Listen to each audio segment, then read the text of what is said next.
प्रदोष व्रत कथा। प्राचीन काल में एक गरीब पुजारी हुआ करता था। उस पुजारी की मृत्यु के बाद उसकी विधवा पत्नी अपने भरण पोषण के लिए पुत्र को साथ लेकर भीख मांगती और शाम को घर वापस आती थी। एक दिन उसकी मुलाकात विदर्भ देश के राजकुमार से हुई, जो कि अपनी पिता की मृत्यु के बाद दर दर भटकने लगा था। उसकी यह हालत पुजारी की पत्नी से देखी नहीं गई। वह उस राजकुमार को अपने साथ अपने घर ले आई और पुत्र जैसा रखने लगी। एक दिन पुजारी की पत्नी अपने साथ दोनों पुत्रों को शांडिल्य ऋषि के आश्रम में ले गई। वहां उसने ऋषि से शिव जी के प्रदोष व्रत की कथा एवं विधि सुनी तथा घर जाकर अब वह भी प्रदोष व्रत करने लगी। एक बार दोनों बालक वन में घूम रहे थे। उनमें से पुजारी का बेटा तो घर लौट गया, परंतु राजकुमार वन में ही रह गया। उस राजकुमार ने गंधर्व कन्याओं को क्रीड़ा करते हुए देखा तो उनसे बात करने लगा। उस कन्या का नाम अंशुमति था। उस दिन वह राजकुमार घर देरी से लौटा। राजकुमार दूसरे दिन फिर से उसी जगह पहुंचा जहां अंशुमति अपने माता पिता से बात कर रही थी। तभी अंशुमति के माता पिता ने उस राजकुमार को पहचान लिया तथा उससे कहा कि आप तो विदर्भ नगर के राजकुमार हो ना, आपका नाम धर्मगुप्त है। अंशुमति के माता पिता को वह राजकुमार पसंद आया और उन्होंने कहा कि शिव जी की कृपा से हम अपनी पुत्री का विवाह आपसे करना चाहते हैं। क्या आप इस विवाह के लिए तैयार हैं? राजकुमार ने अपनी स्वीकृति दे दी तो उन दोनों का विवाह संपन्न हुआ। बाद में राजकुमार ने गंधर्व की विशाल सेना के साथ विदर्भ पर हमला किया और घमासान युद्ध हुआ और राजकुमार ने विदर्भ पर विजय प्राप्त की तथा पत्नी के साथ राज्य करने लगा। वहां उस महल में वह पुजारी की पत्नी और पुत्र को आदर के साथ ले आया तथा साथ में रहने लगा। पुजारी की पत्नी तथा पुत्र के सभी दुख व दरिद्रता दूर हो गई और सुख से अपना जीवन व्यतीत करने लगी। एक दिन अंशुमति ने राजकुमार से इन सभी बातों के पीछे का कारण और रहस्य पूछा। जब राजकुमार ने अंशुमति को अपने जीवन की पूरी बात बताई और साथ ही प्रदोष व्रत का महत्व और व्रत से प्राप्त फल से भी अवगत कराया, उसी दिन से प्रदोष व्रत की प्रतिष्ठा व महत्व बढ़ गया तथा मान्यतानुसार लोग यह व्रत करने लगे। कई जगहों पर अपनी श्रद्धा के अनुसार स्त्री व पुरुष दोनों ही यह व्रत करते हैं। इस व्रत को करने से मनुष्य के सभी कष्ट और पाप नष्ट होते हैं एवं मनुष्य को सभी सुखों की प्राप्ति होती है। यह थी प्रदोष व्रत की कथा। सनातन धर्म में प्रदोष व्रत की विशेष महत्ता है। मान्यता है कि इस व्रत को रखने से मोक्ष की प्राप्ति होती है, साथ ही भगवान शिव का आशीर्वाद प्राप्त होता है।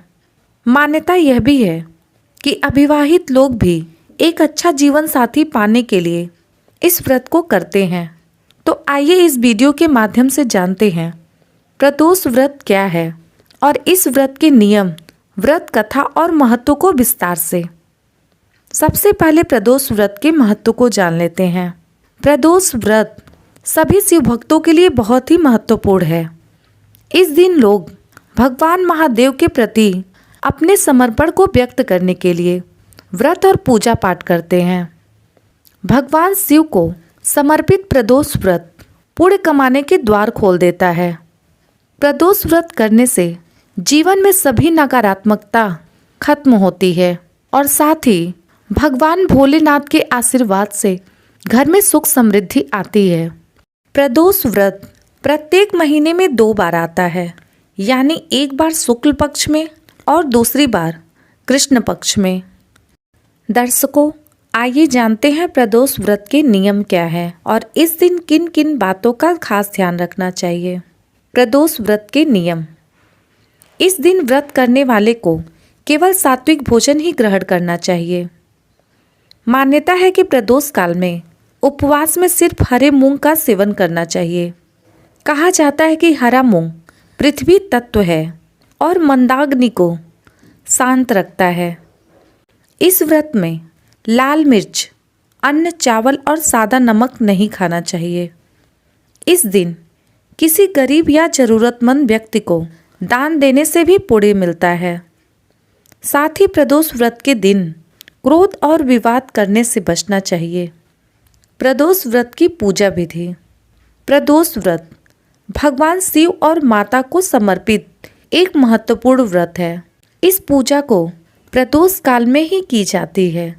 प्रदोष काल का अर्थ है सूर्यास्त के बाद रात्रि का प्रथम पहर, जिसे सायंकाल भी कहा जाता है।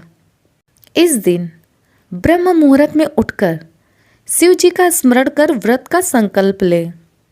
इसके बाद स्नानादि करके सभी नित्य कर्मों से निवृत्त हो जाए। तत्पश्चात स्वच्छ कपड़े धारण करके सूर्य को जल दे और घर के मंदिर में दीपक जलाएं। प्रदोष व्रत की पूजा के लिए सूर्यास्त के समय को शुभ माना जाता है, इसलिए शाम के समय मंदिर में दीप जलाएं। दीप प्रज्वलित करके भोलेनाथ को गंगा जल और कुसा से अभिषेक करें।